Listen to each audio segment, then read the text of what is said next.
Welcome to the show. This is VT Sports. I'm your host, Danny Kanell, going to be joined by my guy, Chris Manno. Let me take a second to just tell you the origin of how we got to this point exactly. So about a year and a half ago, I sent a DM to one Patrick Bet-David. I had been a fan of the PBD podcast, kind of kept some eyes on it for about a year previously. And as I was listening to PBD's podcast, I'm starting to hear these things that I have in common with PBD. One, he lives in Fort Lauderdale. That's where I grew up. He actually, his house is not that far from where my parents lived when I was growing up. His kids go to the same school that I went to, and he attended the church that I went to when I lived in Fort Lauderdale as well. So after a DM, I get a message back from PD right away. I get a message back from Pat. He's like, "Oh, your story sounds pretty interesting." It's like, "I'm curious to see what you guys have going on at Valuetainment." A couple dinners later, a few meetings later, and a year and a half later, here we are. And pumped up for this opportunity, man. I can't wait for what we've got ready for the people that are able to listen to this show and get a little feel for what we're going to be all about. If you're wondering what we're going to be all about, of course, we're VT Sports. So we're going to be a sports-based show, but we're not going to be like a lot of other shows because one of the things I wanted to prioritize were things that I'm passionate about, right? Sports obviously are going to reign true, but also my faith is going to come through. My family's going to come through. I'm very passionate about parenting. I have 3 young daughters who are all athletes who want to play athletics in college. I'm passionate about health and fitness, which is why we got my guy Chris Manno here as well. So I'm just super fired up. You'll get a little taste for the show today. It's our first show. We did one pilot episode before, but a little bit of a mixed mash of different topics that we're going to get to. But basically, it's passions of mine that I want to. I'm kind of calling it a little passion project. And oddly enough, mine started really close to the same way. It started with a DM. I was like one of 1,000 in New York doing Fox Sports. Love what Pat did. Saw him do the Kobe interview. I said, what the heck, man? You miss 100% of the shots you don't take, right? Fired him off a DM. Got back to me right away. I couldn't believe it. And again, same deal. 2 years later, here we are. We're about to rock. Same kind of deal, right? Everything that made me the person that I am today, as cheesy as it may sound to some, somehow or some way came from sport, whether it be, overcoming adversity, showing up every day, holding myself accountable. It all comes from sport. We want to touch on that. Now, I'm finished playing now, going to be a father soon myself. Be cool to learn from you. I've been watching for a million years. And yeah, we've talked about it a million times, man. We're going to come at sports a little different. Should be exciting. Pumped to go. Yeah, so I've been in broadcasting for 15 years now. It's kind of crazy. Maybe even 16 or 17. I don't want to give out the exact number because it makes me feel really old whenever I talk about it, but I've worked at ESPN. I've worked at Fox Sports. I currently work at CBS Sports and with SiriusXM. Got a show there. And one of the things that I talked to Pat about, one of my visions for the show, was to kind of have a space to branch out into stuff that's a little bit different. Like I'm not a fan of arguing and debating over, who should be the starting quarterback. I love taking a little bit deeper dive into what makes athletes tick, how they prepare. I mentioned the faith aspect, and just because I'm a Christian doesn't mean I'm not curious to hear about other players' faith. I played with guys in my locker rooms that were Muslim, that were atheists, that were, other Christians, Catholics, all different walks of faith. And you'd be surprised at some of the conversations that take place inside of locker rooms around some of those ideas and some of the different cultural beliefs you may have. And one of the things that I would love to somehow bring to light to people is that it's okay to disagree, right? That was the one thing when I played in the NFL that I wish we could carry over into our world today is you could have massive differences in politics, in faith, in a lot of different parenting, a lot of different aspects. But once you let the conversation go and it was over, you went back to being teammates, having each other's back because you were all trying to reach one common goal, and that was to win a Super Bowl. I wish we could do that as a country, and that's why I think people hear that it is possible to do it as long as you have that one common goal. And the thing I always find interesting about that is obviously, as you'll learn about our journeys, I was always the guy in my receiver room who looked different than everybody else. So while the world is telling us, why? While the world is telling us how different we are and how we can't relate on this and how they think that and we think this, you guys are wrong. I'm in the room with them every day. If you guys didn't say anything about it, we wouldn't realize it, Your same deal, in the same goal, we pulling in the same direction. And even with my mom or my fiance who don't really understand how vital sport is to me, it's like the universal uniter. I can pass a guy down here who's got an Aaron Judge or a Derek Jeter jersey on, and I'll dap him up. Just, bro, I love the jersey, love the hat. People you never know before. I've been at restaurants while big home run is hit by my team, and me and a waiter who I've never met before, who looks nothing like me, will dap each other up and hug. And yeah, it's something that means a ton. I think both of us, we're both excited to see how this goes, come at it from a completely different avenue, and just talk about how sport and athletics impact us and how we can kind of come together with it. Now, selfishly, I am here for other reasons too. Yeah, because I'm getting old and I'm trying to stay in shape. And I'm struggling with it. So that's why I need some of your expertise, some training advice, maybe even some nutritional advice, which to me is found, that's by far. So here's my issue that I've struggled with lately is my playing weight was 215 pounds, 6'4", 215. That's kind of always what I was. Earlier in my career, I kind of struggled a little bit. I'd go in the steam room there on the Friday weigh-in day to sweat out a couple. New York City Italian, the New York right? eating was a little bit too good. So I've been 215 almost my entire life until about a year ago. Okay. And then all of a sudden I started creeping up a little bit, and I'd get up to 17, to 18. A few weeks ago, I weighed in at 224. Okay. And here's my okay. That's not a good okay. That's a okay. Like, all right, what's going on? Here's my issue. I used to be able to knock off 5 pounds in 3 days. Okay. Eat a little bit healthier, work out, do a little bit extra cardio, drink a lot of water, and it would just shed. Like, bam.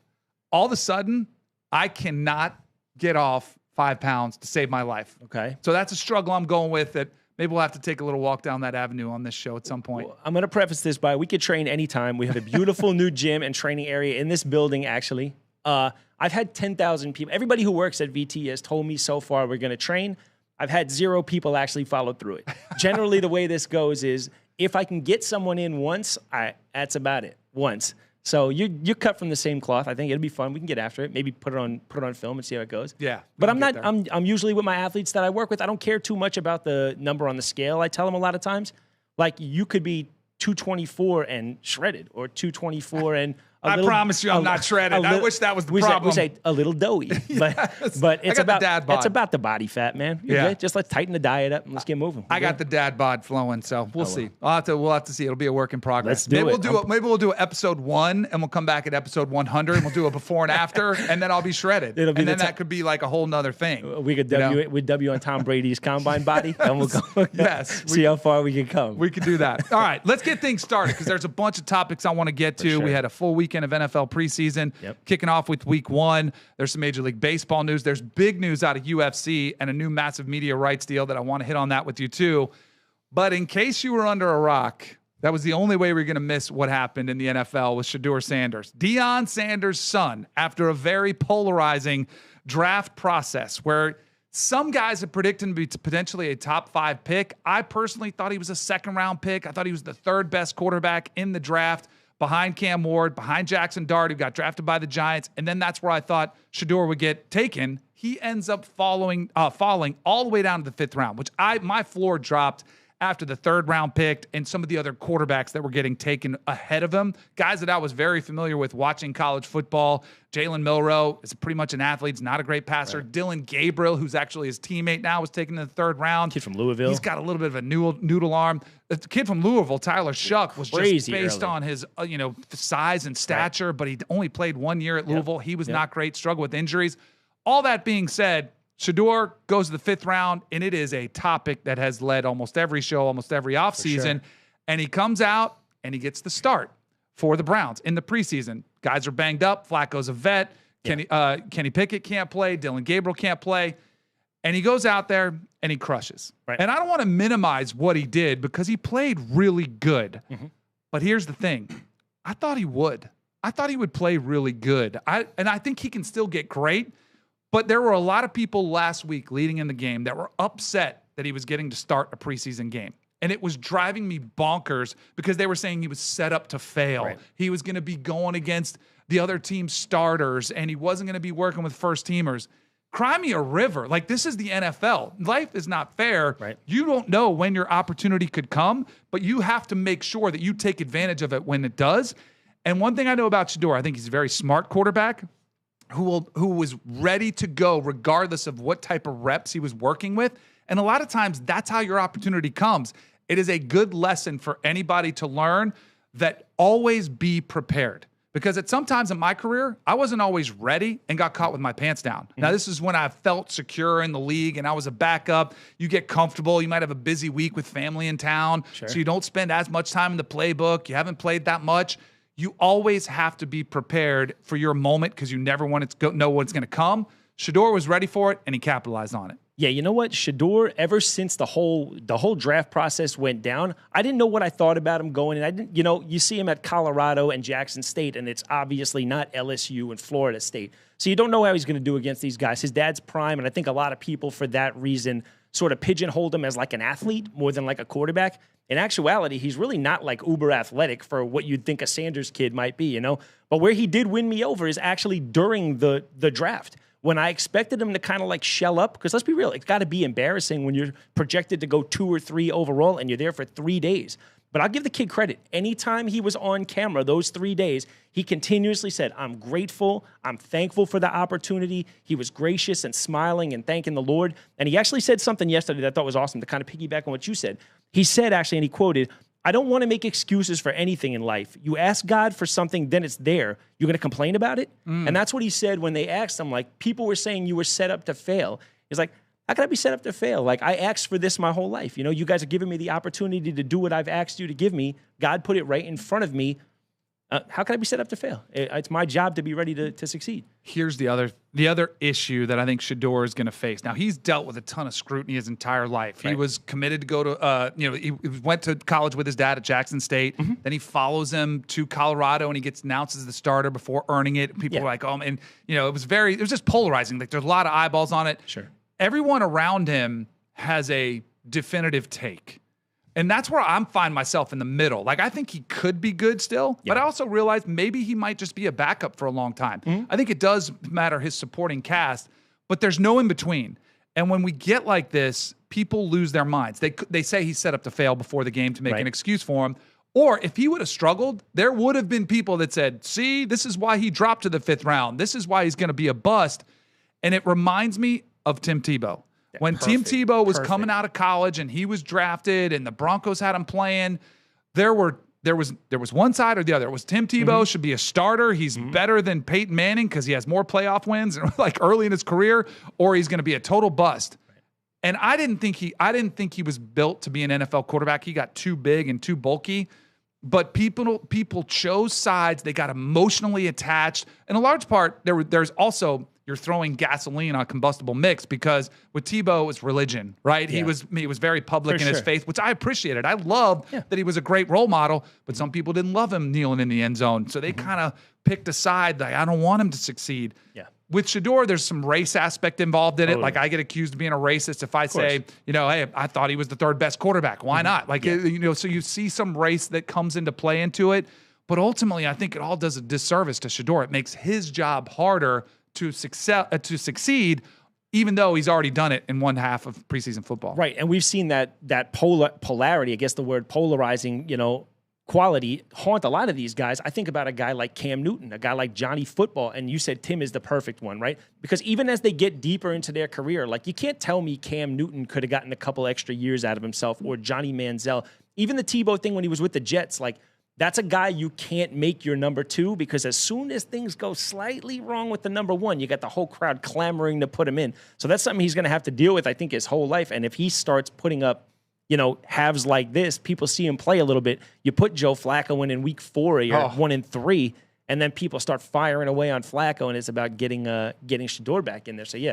I mean, it's his preseason is already the most talked about player of any. And there were some other really good quarterback performances. I was looking up statistically. It was probably like 10th or 11th best statistical performance, but he's a rookie. His Sheddeur. There's a Nike ad already for him that already had like 4 times the amount of impressions of any other Nike post that's been out there.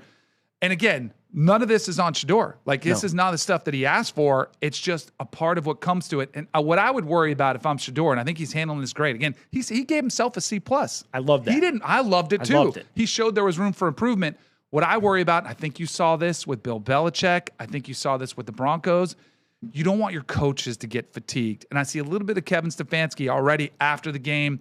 He takes a big sigh. He's like, I know you guys want to ask about the quarterback room, but I'm not seeing much different. it's almost like and as long as Shedeur handles himself in the locker room, he'll be fine, which I think he will. But it's hard enough to be a franchise quarterback in the NFL.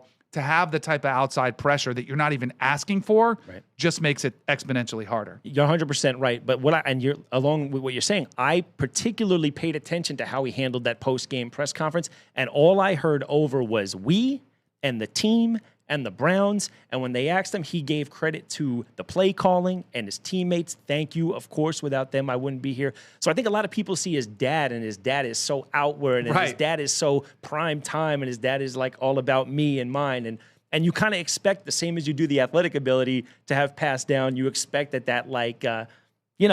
swag, that machismo passed down. But he's cool. He's got that swag and that confidence about him, but not in like a cocky, throw anybody under the bus type of way. I'm actually more impressed with him than I thought I'd be going through it as a kid and as a and you know what? And I guess it's a little veering off a little. I could say that for a lot of like these pro athletes now, the second generation dads, because I could say the same. It's a veering off. We'll pull it right back. But even a kid like Bronny, who's been under the spotlight for 15 years already, you never know how he's going to be. We were talking about it before.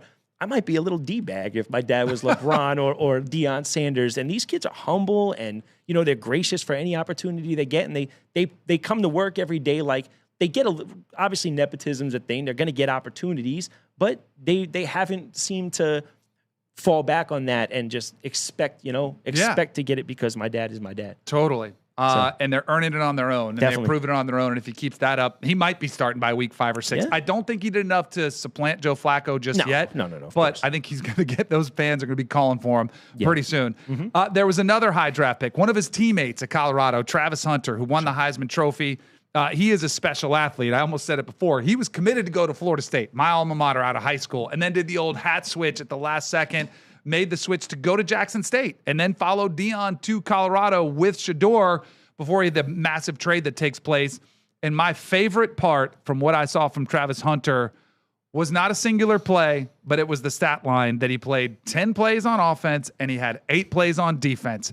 And this is why I was totally okay with the blockbuster trade moving up to that spot to select him where they did, because if you were going to use that draft pick to do that, you might as well use this weapon. He is not a positional player. He is not just a receiver. He is not just a defensive back. He is a football player. Right. And I love that this goes against the grain. It's almost like Shohei Ohtani in baseball. Yeah. Forever, you would never see baseball like you had to choose one. You can't play both ways. Mm-hmm. Same thing in football. I love that he's getting his opportunity, and I love that the Jags are going out there and letting him do it. Right. What is it saying that they say? They say anything's impossible until somebody does it, right? Yeah, you saw him do it where he was just absurdly athletic at the college level, and you say, can this kid do it here? 6'1", 185, he'll put a little mass on while he's there, and I'm sure they'll monitor him and make sure that he's, they're going to pay very close attention to whether he's gassing out in the fourth, and they'll make adjustments. I know Trevor Lawrence is clamoring to get him over on the offensive side of the ball, because with the ball in his hands, he's a nightmare for opposing defenses. And I think he'll probably – I think it'll end up being primarily defense, maybe a couple of packages on offense.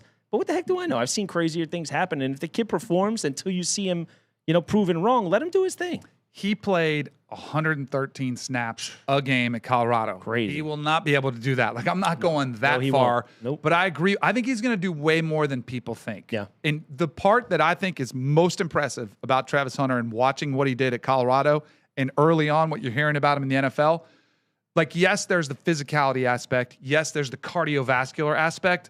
No one's talking enough about the mental aspect of being able to learn the offensive playbook and the defensive playbook. Because in college, it's so dumbed down. They're pretty basic, vanilla stuff. You could have a little package for it. But when you get to the NFL, the complexity of a defensive scheme and an offensive scheme and the types of detail that you have to be fine-tuned in, or else you'll find yourself on the bench, he can handle it. He is a very smart, like, high IQ football player that showed the ability to do it. And you're reading stories about him staying, like, while everybody else is at lunch, he's squeezing in meetings with the defense or with the offense, whatever. Like, any minute that he's got, he is squeezing in the mental workload, which I think will probably be the biggest challenge for him, because he's a physical freak as far as what he can do there. Yeah, far and away, that's going to be the biggest challenge. He could show up to the field at Jackson State in Colorado and be the best athlete there, and that's going to allow you to make certain mistakes or not know certain details or intricacies of the playbook. In the league, that's not going to happen anymore unless you're like, I mean, a Randy Moss or a Calvin Johnson, who at the same time were phenomenal thinkers on the field. Yeah, that's going to be it. You're 100% right. That playbook is this thick to start camp, and every week it gets a little bit thicker, and they're pulling stuff out and putting stuff in. So it's going to be the whole mental thing. But if what they say is true, he asks a ton of questions. He's super eager to learn. He's in the veterans' pockets, and all that stuff is going to be vital. And yeah, I think he seems to have the makeup, and he's got the best mentor, right? Mm-hmm. Who better to mentor a guy to play both ways in the league as a super athlete drafted crazy early than a guy who seems like he's almost like a father figure to him too, you know? Yep, Deion definitely is that. Sure. One other little highlight from that game, Cam Little, the kicker for the Jacksonville Jaguars, kicked a 70-yard field goal, which would have been good enough to be an NFL record. It doesn't count because it's in the preseason. Mm-hmm. The thing that might be the most impressive is it probably would have been good from 72 or 73. It was crazy. It's the latest example of like how, because we always talk about the physical freaks that are getting, the guys get bigger, stronger. You don't really think of it in the kicking sense, right. But to be able to do that, it's kind of showing you that every single position is evolving into these super athletes that are out there, which makes me wonder if we do need to potentially move the field goal post in a little bit narrower to try to even out a little bit, because they're all, even with the PATs moved back, these guys are such machines to be able to do it. Yeah. I almost think they should put them together a little tighter together, make it a little bit more challenging. That'd be interesting to see. I mean, they've added distance on it. Yeah, that'd be cool. I'm down to see what happens. We talked about it on the way before. Even the punters. We talked about Matt Araiza as we were sitting right here. Guy punted a ball like 82 yards in the air. So yeah, whatever they're doing, a lot of them train different too. Like when I was like starting to play, punters were like skinny old soccer kids. Right. Now these punters are like 6'3", 6'4" monsters. What is going on with these guys? A lot of them are physical fitness gurus, like post-playing career. The Weatherfords of the world. These guys are savages. And they like have professional bodybuilder. I know. They have like specialized stretch protocols. I think it's they have imposter dynamic syndrome. Movement. I don't know if they ever really felt like football players, so they've got to do something to compensate for that. They look more like football players than me. Now I was catching them for sure. I mean, they look better than my dad bod. That's for dang sure. Jackson Dart had a pretty solid debut for the Giants. Yes, he did. A nice touchdown toss in there, which kind of flew under the radar because of all the Shedeur Sanders hype that was going around. But what caught my eye was him as a new resident to the state of New Jersey, trying to figure out the transit system out there, riding on the Jersey Turnpike, having no idea what an easy pass was or what you're supposed to do going through an easy pass.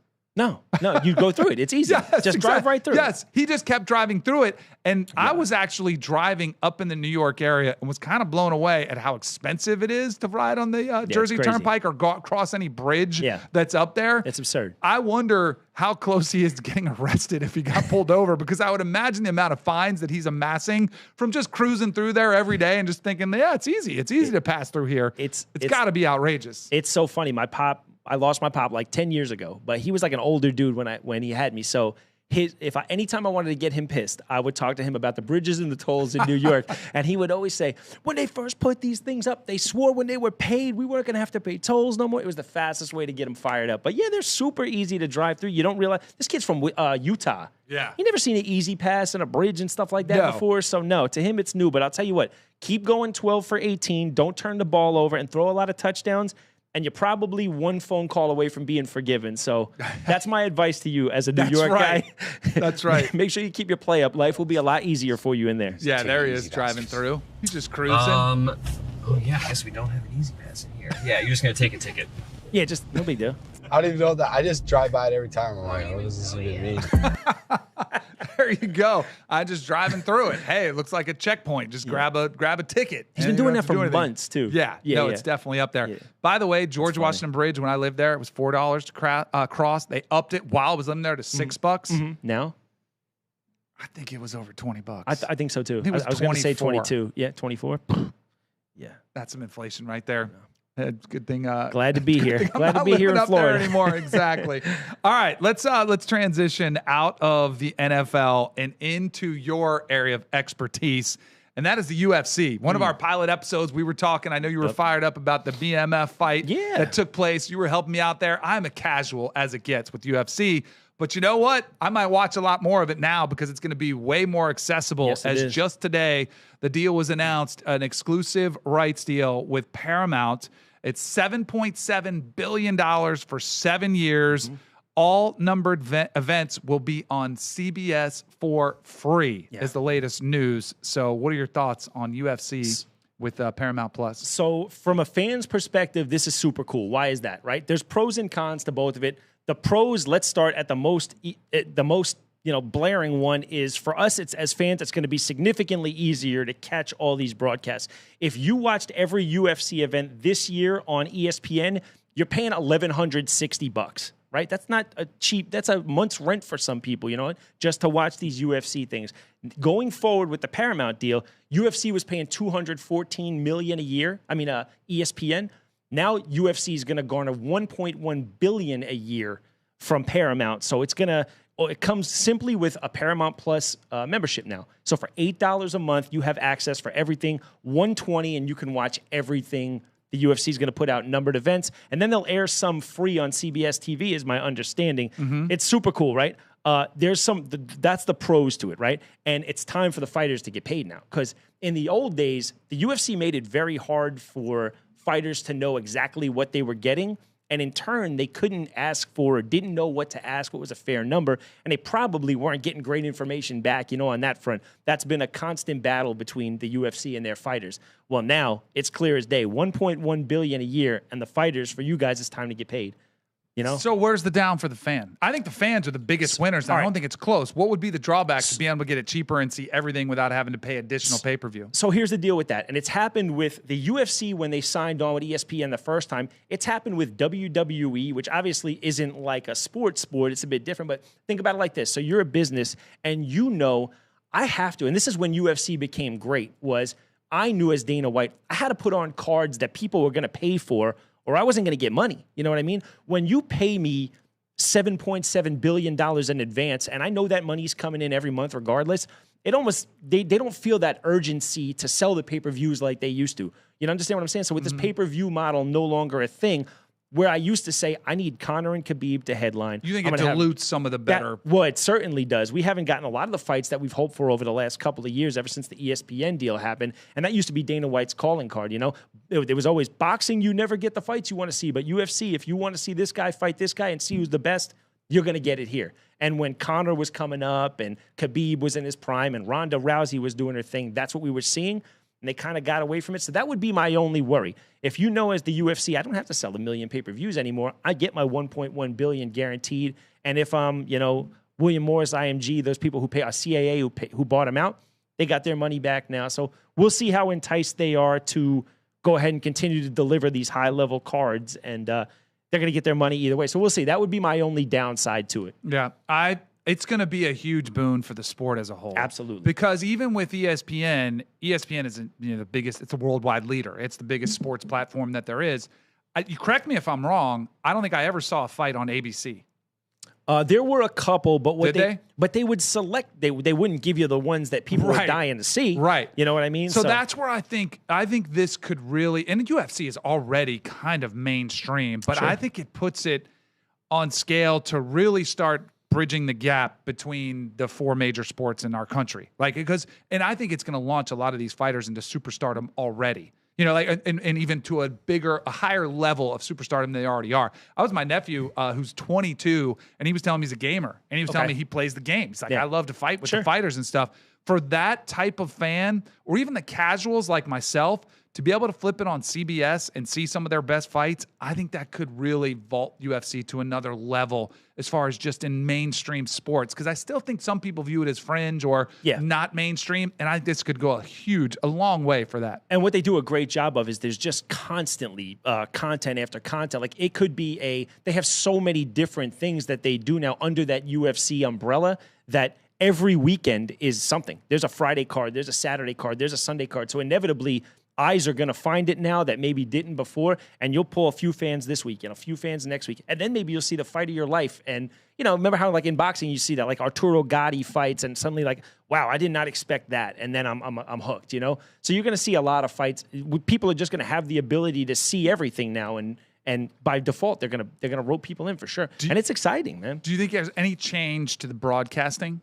Joe Rogan will be a part of this, right? Well, John Anik, like, do you still think they'll have the same voices, or some of those guys tied into other networks? No, it'll be, I think you're probably your top tier stuff. They want to hear their top tier voices, and having Joe Rogan and Daniel Cormier and John Anik, those guys are an asset. So they're going to continue to put those guys on, but I can see more of like the fighters that are transitioning out now, the Weidmans of the world, the Wonder Boys of the world, these guys who got great personalities, and you could see them on, now there'll be more opportunities for them to get behind a desk, and maybe they couldn't before because there was 2 shows a month, and now there'll be 4 or 5, and all this other stuff will be playing in mainstream. So I think it'd be good. I think it'd be good transition for a lot of the guys making their way out. Nice.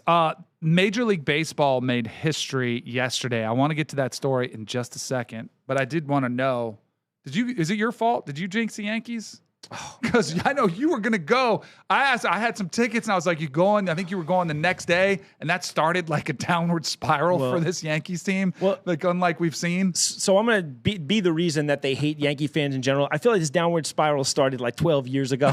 Like, I know everybody else says you're in the playoffs every year, but we've had the bar set incredibly high by our last generation of players. And yeah, it's been a brutal couple of weeks as a Yankee fan.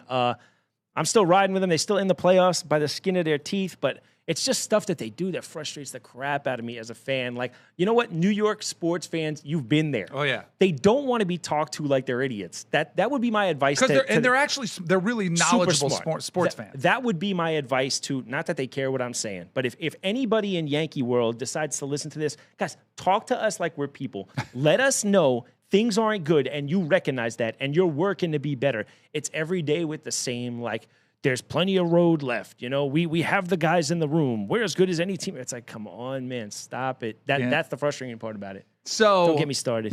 I will not get you started on that. We don't have enough time. We'd have to do like a 3-hour episode to dive into the Yankees' problems that are out there. But Major League Baseball made history by having the first female umpire behind home plate calling balls and strikes. Jen Powell was behind the dish last night for the Marlins-Braves game.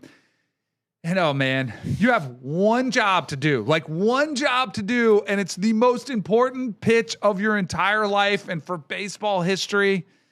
And unfortunately, she blew the call. She called a strike, and it was clear. And they had what do they call the different ones? The K zone, like the batter's eye, the batter's eye, whatever they had, and it was very clearly inside. Yeah, it was clearly off the plate. Thank goodness the batter kind of took into consideration all that's going on. They're not going to argue a first pitch of the game anyway. Yeah.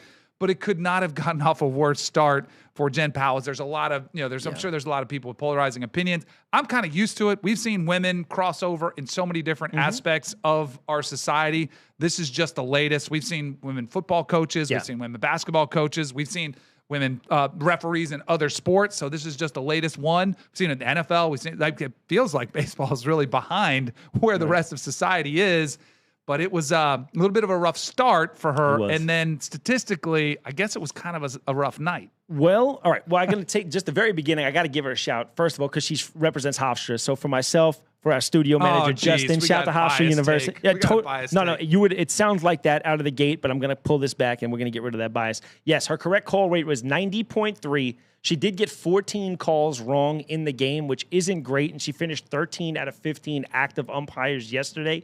So, yeah, not the best showing. It's our first one. Hopefully it gets better. You know what my curiosity took me on this?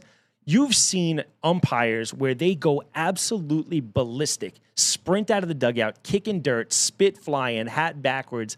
I wonder the first time a woman is out there if they're able to come with that same gusto. What do you think? Could you come out of women with the same juice that you come at Angel Hernandez once a week, or one of these horrible guys that consistently, let's say Aaron Boone's been pissed. Joe Girardi, I've seen him get mad. I've seen Lou Piniella a million years, right? Yeah. What do these guys do with a woman out there? Are they able to come at it the same? Would you? I think they've got to be very careful. Here's my thing with a lot of what happens in women's sports, because like I said, we've come a long way, but don't complain if you get treated the same way that men do. If I sit here and talk about Jen Powell and say, man, she called an awful game, and people are like, oh, you're just sexist because she's a woman. Yeah. No, I would say that if it was a man making his first start, or if it was an umpire that had a game that was 90%. It said the league average is 98%. Umpires are really good. Yeah. And the same thing goes, like, if somebody does come out there and they're living, they're spitting in our face, like, not spitting. You spit you're while like, you talk, you're but yelling, yeah, you're of talking course. so much, and you're like, staring her down, you're toweling over, and you're just screaming at the top of your lungs. If anybody says anything about that, I don't want to hear it. Because that's why I want to treat, if we're talking about the equal opportunity and giving them the chance, then let's treat them the same and criticize them the same. And if you disagree with the call, then argue the call the same. Yeah, and I want to see her have the same fire. Like, she'll earn my respect if she gets back after him. Don't throw him out quick. No, you could throw him out. Just don't throw him out quick, because then we're going to be like, oh, the chick has a quick hook. You know what I mean? No, get in there, mix it up with these guys, and look, earn our respect. You got every opportunity. I think that's why, and I don't want to get down this road because this is a dangerous part of the internet we're going, but you don't want, that's quite a lot of people's problem with like feminism as a whole, right? You want to be treated equal, we treat you equal, and then we're misogynist or there's something wrong with us. You know what I mean? So let's see. Let's give her a crack at it. If she's bad, though, let's call her bad. And if she does great, let's give her love for being great. Like, that's cool. No doubt. This will be a little segment called "Does This Make Me a Bad Person?" All right, let's do it. Because I saw this kid. Generally, those 13-year-old. mean yes. I know, Generally, right? that's how you preface something. Maybe I'm being a little bit too honest here. But this 13-year-old showed up at a Cardinals game, not in a jersey of his favorite player, either current or historical, but he came fully head to toe in an umpire uniform. Now, I'm a big guy on parenting, too. This is where I think the parents come in, where they're kind of doing the kid a disservice. Like, you're just asking to get picked on at school if you show up in the umpire uniform. Yeah. Like, who? And I honestly don't know. Do kids aspire to be umpires nowadays? Well, I just like that. If you're a parent, I don't think you let him out of the house with that on. No, you can't do that. Though he did get a lot of love. He went viral. Well, he got a lot of love on social media, but absolutely, I mean, at least unless things have changed since I was growing up, like that would be like on your top 5 fastest ways to get picked on would be to go to show. Like, that's a Halloween costume to me. You know what I mean? Yes. Yeah. No, you can't do that. You put him in a bad spot, and what that immediately tells me, and I think they said, did the parents say something like his goal and dream is to be an MLB ump? Like, I don't know, man. You might want to, how like some people make pretty good money now. Well, here's the deal. You know how some people go to school for like underwater basket weaving, and you're like, in 2 years, this isn't even going to be a job? My man, you might want to look into what's going on in the future. There's a good chance that if umps are getting the first pitches of games wrong, they might not use them relatively soon. So maybe get back on the diamond for a couple more years, and let's see how you do. That's right. Yeah. It's an awesome story. I kid. No, I hear you. But I do wonder. How'd he look back there? He looks great in the uniform. Yeah, exactly. I mean, he had everything. He had a little Can clicker. I ask you a question, He had the pads on underneath. Like, you think they're giving him tickets now? He's been to multiple games like this. Like, probably. That's a great ticket. Yeah, he probably has more TikTok followers than both of us combined. But he's probably some viral sensation. What team is he at? Do you know? I think it was the Cardinals. I think it was Cubs Cardinals. I think it was in St. Louis, which is a big sports town. Like, they would eat this stuff up. Right. Like, I feel like if I try to do that in New York, that's like a $3,000 seat in New York. Like, they're not going to let me just sit back there and be, my son is cute and wants to be an umpire. Like, I might use it when I have my little girl. Yeah. Maybe we can get back there. There has been some very well-covered public cheating scandals in Major League Baseball. It's a sport that has kind of traditionally talking my language. been mired in issues, whether it goes back to the Chicago Black Sox way back. I think that was in the 1800s. Shoeless Joe Jackson. Shoeless Joe Jackson goes way back. Most recently, the Astros, but even more recent, you've had other accusations. I was watching a Red Sox game, and not this one, another one where I heard the announcing crew saying that they were stealing signs from second base. So it's always been a part of the game.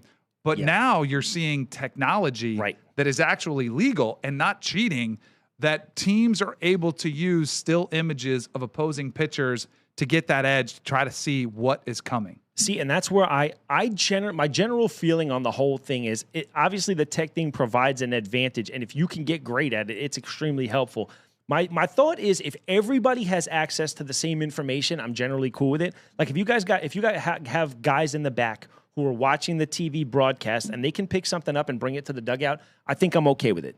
I think if it's something that happens in real time where, like, the whole Astros thing drove me bananas, and I can't tell if it's because I'm a Yankees guy or because it's just infuriating. Like, you're hearing things like buzzers, like guys clicking a buzzer from center field while you're in the batter's box is crazy. That's not, that completely flip-flops the competitive advantage. But I think if it's something like that, we have a screenshot. Jewel, can we pull up the screenshot of the actual tablet? And the MLB released a statement saying clubs are able to add their own advanced scouting materials to the dugout iPads that are registered with us. So that's obviously an MLB registered iPad. So I guess they have access to everything that comes through it. And if this is something that's airing on TV and you can figure out that the pitcher's motion pre-pitch, one is a fastball and the other is a change, then I guess I don't fault you for that. It's when you're using stuff that like where one team has the ability. I think that's a little. What do you think about that? So I'm totally okay with it. Like if it's illegal, and like in football, we see screens all the time on the sideline. Like you're allowed to scout the other team. You're trying to predict the defenses. They're watching video. Coaches are doing this the whole game so that you can't see their mouths move because guys' job is to zone in on them. Right. Yeah. So here, and what they're talking about is like your offhand, like your glove hand. You might hold it here when it's a fastball, but it drops to here when it's a changeup, and it's a batter. That's all you're looking for is that subtlety. And it's kind of amazing that baseball players are able to do that when you're a split second deciding, all right, it's going to be a 95 mile an hour fastball or a 83 mile an hour slider, and you're instantly able to do that in that minute. But in a sport that is 70+% failure rate, anything you can do to find an advantage is something you will grab onto. But here's what I don't want to hear. I don't want to hear anybody complain if the pitcher throws inside. Like I am old school where for sure. if I know that you've got something on me, I'm going to do something to neutralize that edge you think you have. Like, oh, you want to look at my glove right there? Here comes one buzzing right by your ribs to make sure you're not getting too comfortable looking at my form. And you said the word, right? When you have 5 guys on a staff now who can send it in there at 3 digits, I'm not going to be comfortable in that box. That's a huge difference. Right. Like you can come looking for the fastball or the curveball, but I know if I'm going to get one in my ear hole, it's going to it changes the at-bat significantly. So yeah, I'm 100% with you there. If these guys want to come in or they even want to hit somebody once in a while. Yeah. I love the old guys that did that. Exactly. Clemens was great at it. CC Sabathia was probably like the last guy I'd see who'd just stick one in your rib cage. There was a lot less cheating when they let the players police the game. There was also a lot less showboating when they let players police the game. It serves a purpose. I'm not advocating that anybody throw at anybody's head. Right, for you sure. talked about the specific, the pitchers are able to put that ball in a very specific spot below the waist, inside the ribs, the numbers in the back, nowhere around the head. That would eradicate a lot of the problems that are taking place in baseball. Sure. Yeah, so I'm comfortable with that. Yeah, I like that. So we also had a little bit of an incident, and this is where I want to get in a little bit of parenting aspects because the Little League World Series was taking place, and there was a team from Oklahoma against a team from Pennsylvania, and there was multiple situations where the game was on ESPN and there's a runner at second base and he's signaling to the batter at the plate. He's like going like this. He's making little hand signals. He's like, here comes the fastball, whatever he was doing. And the umpires actually noticed it and they stopped the game and they like gave a warning to the dugout and they told the players to knock it off. So then the runners on second were putting their hands behind their back to like show I'm not doing anything. And then it happened again. It happened a second time, and the manager for the team that was given the signals got ejected. Where are we as a society where we see players in Little League trying to cheat the other team? I don't think it's any of those players' fault. I think it's the coaches and the parents of that team's fault. All right, well, this is where we veer apart because again, I don't care. Like I don't care if it's hand signals. I don't care. You got to find a way. That's gamesmanship, man. If it's just one kid at second base. So I did not know this, and this kind of changed my mind because I was kind of like you. There is a rule in Little League specifically that they don't want you tipping the pitches, and it's supposed to be under a sportsmanlike category, that if you tip the pitches is unsportsmanlike. So from that aspect, that's where I think it goes on the parents. And like, because the kids, they're watching, they're seeing all these stories that we're seeing, whether it's on TikTok or John Boy or whatever. They're seeing players tip pitches and talk about it. So they're obviously going to catch on to it. They might even do it themselves. But this to me is where the parent has to step up or the coach has to step up and say, look, there is very specific rule in this. Let's knock it off. Let's play because we're the better team and we're going to go out there and win the right way. Yeah, I don't know. You're advocating cheating. I am not advocating cheating. Go ahead, kids. What I'm saying, cheat away. What I'm saying is, I know everybody at these levels are trying higher. So that's the thing that makes it different for me as Little League. But it's like you said, they're sending a message from the top. You can't. All these kids, man, they're sponges. They see this and they do anything they see their heroes do. And as long as they're not doing it, like, look, that's significantly different than what these kids are doing. They were even more obvious. They're like waving. They're like, fastball. Like, I just think come up with a different set of signs if you got a guy on second base and you're the pitcher catcher, and we'll go from there. I don't know. But here's the thing. I don't think they're not doing a sequence of signs in Little League because they're thinking it's against the rules. So the catcher's just putting one down. It's like as obvious as it could be. And they're like, oh, this is easy. Let's just give them the signs. They're not ready for that. Like, next thing you know, we're going to have technology where they're going to have the buzzers for Little Leaguers. Like, what are we doing? But you know better than me. If there's 10 dads in that division right there, like 6 of them are trying to find a shortcut. That's where the parents are at fault. It's not the coaches. All right, so I'm the jerk on the little 13-year-old umpire, and you're the jerk on this one. That's fair. We'll settle it there. All right, a couple coaching stories to finish out the show today. Pete Carroll, 73 years old. A lot of people wondered, about this hire from the Raiders. Is he past his prime? His quarterback, Geno Smith, who was in Seattle before this, was seen and caught on video giving the old double finger salute to the fans when he was playing in the preseason. And, I think a lot of people were like, oh, he's going to get in trouble. He's going to get fined. Pete Carroll's got to set a tone of discipline. Listen to Pete Carroll's explanation when he was asked about the double bird. Geno Smith was seen at the Seahawks game making an obscene gesture, like at a fan with a sign.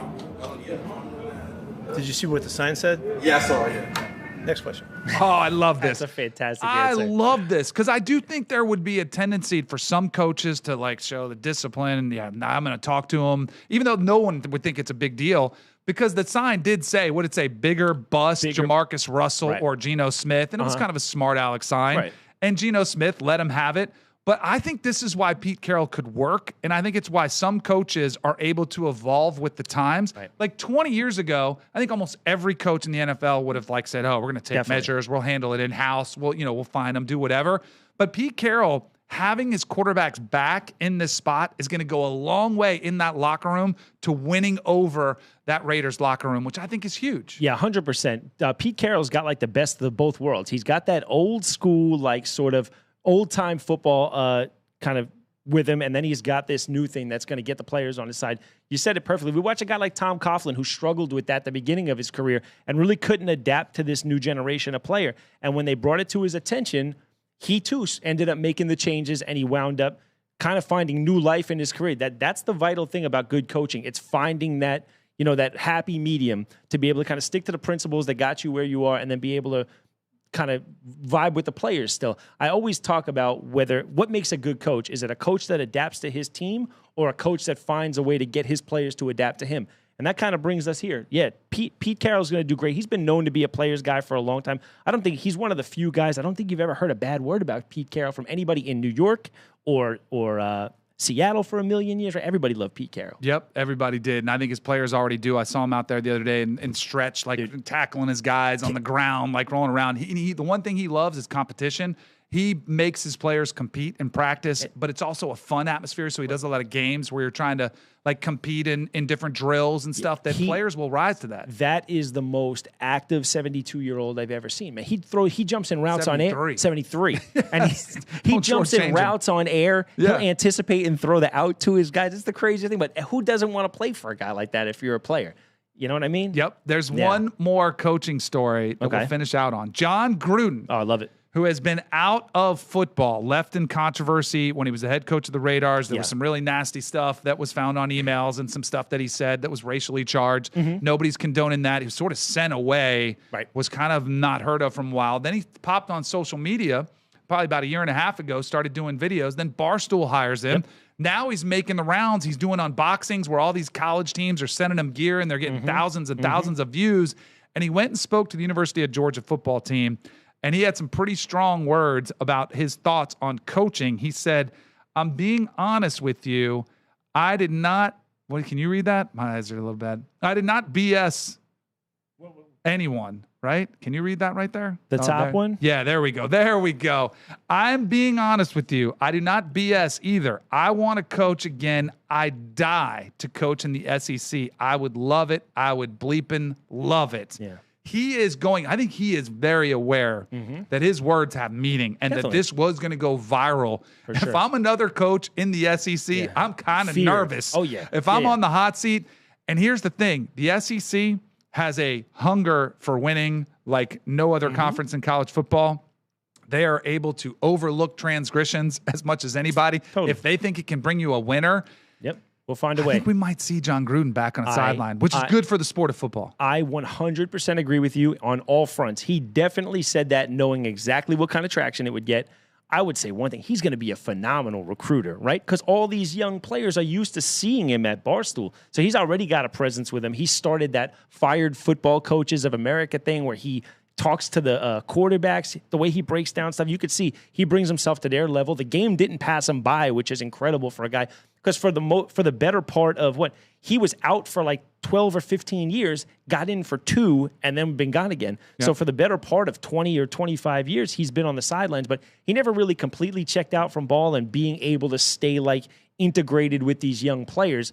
I think it's going to be huge for him because all of them are aware of him. He's got a real cool innate ability to sort of relate to them, make them laugh. You see when they play the Migos, he's got that funny clip that goes around now with the Migos and stuff like that. So yeah, you're 100% right. If I'm an SEC coach and my program's been floundering a little bit, I would tighten things up now because that's a guy I don't want coming from my job. He just put the college football world on notice. Absolutely. And I think there's a really good chance he could be back on the sideline. All right, I'm going to ask you a question. What do you got? What grade do you give the show?